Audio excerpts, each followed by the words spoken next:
year, and that's in what they call the annual greenhouse gas Just index.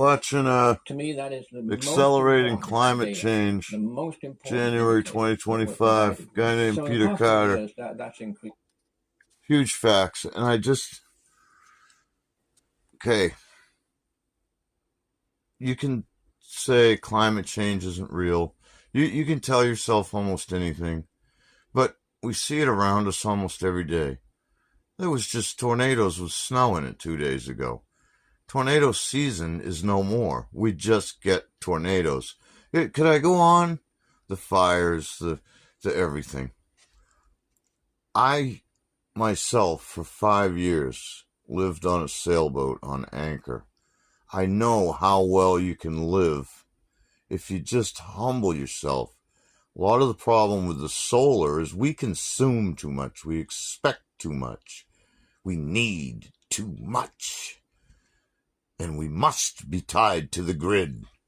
It's a rule, as far as I know. They've threatened people, some places that try to not be tied to the grid.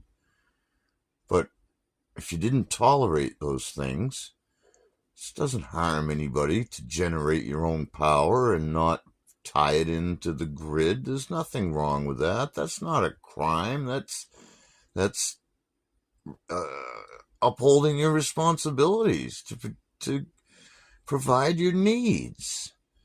I lived good on that sailboat, man. The stereo was cranking all the time. If I happened to have a few drinks and fall asleep early, leave the lights on, didn't matter.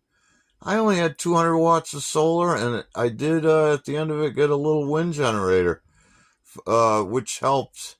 Only needed really the extra a couple of times after a week of clouds and rain. And I was home more. Like maybe I took some time off and I used more electricity. I had an electric flush toilet. Come on.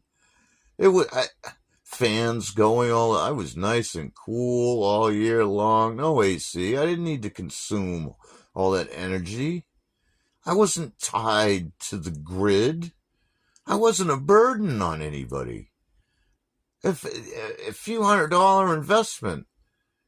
So if you took a few $100 for everybody in your family, and you stopped being gluttons, and you did a little research, you could just, but you got to also disobey the rule.